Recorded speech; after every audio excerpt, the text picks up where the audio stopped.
जून यानी कि कल फैसले का दिन है। किसकी सरकार बनेगी ये स्पष्ट हो जाएगा, लेकिन इससे पहले आज के दिन की अगर बात करें तो मतगणना को लेकर तमाम तैयारी पूरी कर ली गई है। सुरक्षा के चाक चौबंद इंतजाम किए गए हैं। पटना से हमारे सहयोगी आशुतोष चंद्रा और रांची से हमारे सहयोगी संदीप जुड़े हुए हैं। संदीप, झारखंड की बात करें तो 14 सीट पर नतीजे सामने आएंगे, लेकिन इससे पहले अलग अलग केंद्र बनाए गए हैं जहां पर मतगणना होनी है। क्या तैयारी है और सुरक्षा को लेकर क्या कुछ व्यवस्था की गई है? रांची की बात करें तो झारखंड की बात करें तो लोकसभा के 14 सीटों के लिए जो मतदान थे वो संपन्न हो चुके हैं और कल यहाँ पे जो काउंटिंग की जो प्रक्रिया है वह होगी और सुबह 8 बजे से यदि रांची लोकसभा सीट की बात करें तो पंडरा कृषि बाजार में जो मतगणना केंद्र है वह बनाया गया है और वो कड़ी सुरक्षा के बीच कह सकते हैं जो ईवीएम है वो इसी पंडरा कृषि बाजार में रखे हुए हैं। आप देख सकते हैं जो या पंडरा कृषि बाजार का जो जगह है जहां पे झारखंड के जो रांची लोकसभा सीट की बात करें तो रांची लोकसभा सीट के अंतर्गत 6 विधानसभा आते हैं और उन विधानसभाओं में जो वोटिंग हुई है और जो ईवीएम है इन्हीं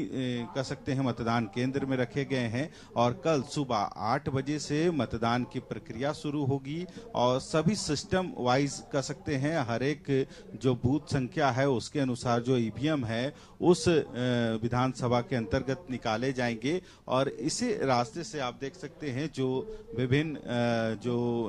विधानसभा क्षेत्र है उसके लिए लाइनें कतार बनाई गई है जहां से जो मतदान कर्मी होंगे ईवीएम को लेके मतगणना स्थल तक पहुंचेंगे। और यदि रांची लोकसभा सीट की बात करें तो इसके अंतर्गत जो 6 विधानसभा आते हैं ईचागढ़, सिल्ली, खिजरी, रांची, हटिया और जो कांके है ये 6 विधानसभा क्षेत्र हैं और इसी जो जगह है वहां से ईवीएम मशीन मतदान केंद्र पे लिए जाएंगे। हालांकि दूसरी तरफ आपको दिखलाना चाहेंगे जो कड़ी सुरक्षा के बीच में जो जिला निर्वाची पदाधिकारी हैं, सह उपायुक्त, वे जो कर्मचारी हैं जो कल मतगणना में शामिल होंगे उनको ब्रीफ कर रहे हैं और जिले के सभी अधिकारी इस मतगणना स्थल में मौजूद हैं और कहीं ना कहीं जो दिशा निर्देश है कल किस तरह से गिनती की जो प्रक्रिया है उसकी शुरुआत होगी तो ये सभी तैयारी लगभग माकूल कर ली गई है और कल सुबह 8 बजे से जो गिनती की प्रक्रिया है उसकी शुरुआत होगी और रांची लोकसभा के अंतर्गत जो 6 विधानसभा सीटें हैं उनके लिए जो मतदान हुए हैं उनकी जो काउंटिंग की प्रक्रिया है इसी कृषि बाजार में कल होनी है। जी बिल्कुल संदीप, आप बने रहिए हमारे साथ। पटना से सहयोगी आशुतोष भी जुड़े हुए हैं। आशुतोष, देखिए दावे किए जा रहे हैं नतीजे कल आएंगे, लेकिन एग्जिट पोल के आने के बाद आरजेडी की तरफ से बाकायदा प्रेस कॉन्फ्रेंस किया गया और साथ ही ये भी कहा गया कि 2020 में जो हुआ वो इस बार नहीं होना चाहिए। जीत के दावे किए गए वो अलग और ये भी कहा गया कि निष्पक्ष होकर मतगणना होनी चाहिए।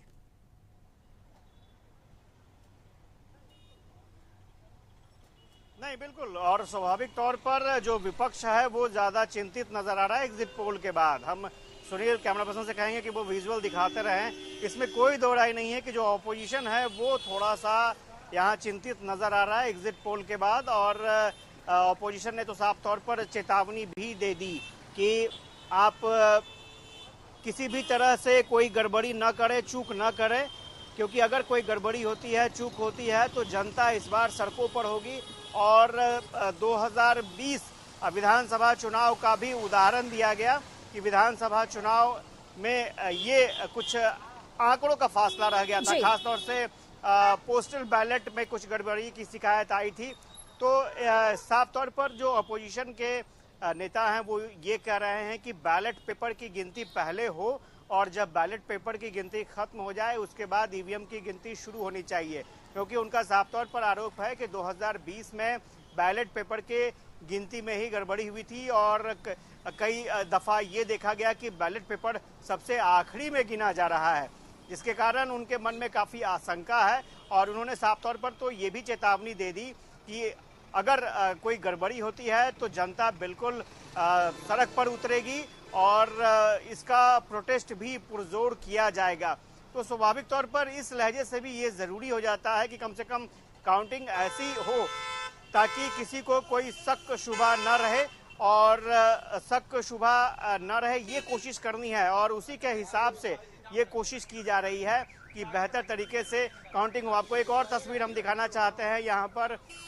मेटल डिटेक्टर लाया गया है एन कॉलेज में, क्योंकि जब कोई कल जिस तरह से काउंटिंग शुरू होगी उसके बाद से जो भी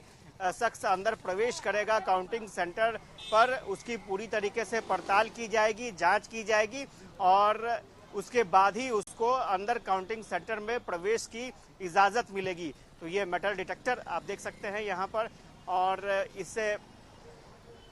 जांच के बाद ही बिल्कुल आशुतोष, तस्वीरें आप दिखाते रहिए। संदीप भी हमारे साथ जुड़े हुए हैं रांची से। संदीप,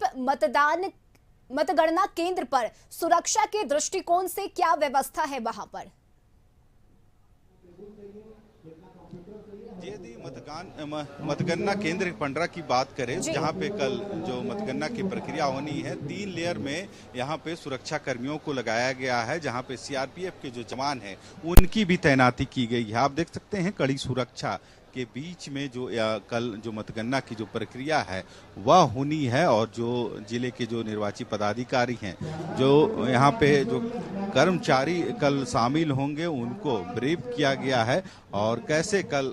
चुनाव के लिए जो मतगणना होनी है उसमें लोग शामिल होंगे। हालांकि जिले के निर्वाची पदाधिकारी और जो जिले के एसएसपी हैं खुद मौजूद हैं, और जो कर्मचारी कल इस मतगणना में शामिल होंगे उनको ब्रीफ किया गया है। हालांकि अब जो ब्रीफिंग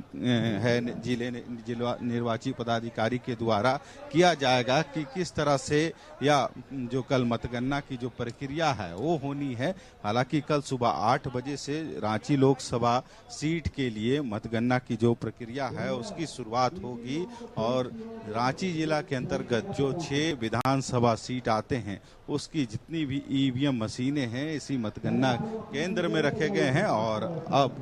जो जिला निर्वाची पदाधिकारी हैं वो ब्रीफ करेंगे कि कल जो मतगणना की जो प्रक्रिया है वो कैसी होनी है।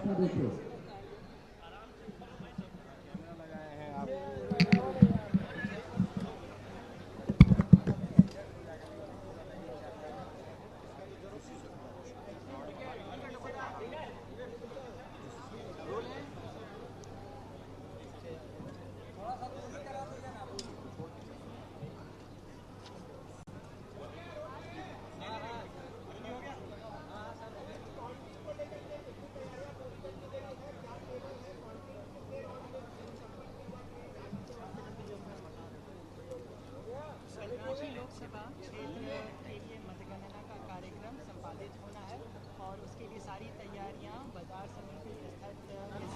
पंडरा के हॉल्स में संपादित की जा रही है। इसके लिए विगत कई दिनों से विभिन्न स्तरों की तैयारियां की गई हैं। जैसा कि आप देख सकते हैं कि हमारे दाहिने तरफ और बाएं तरफ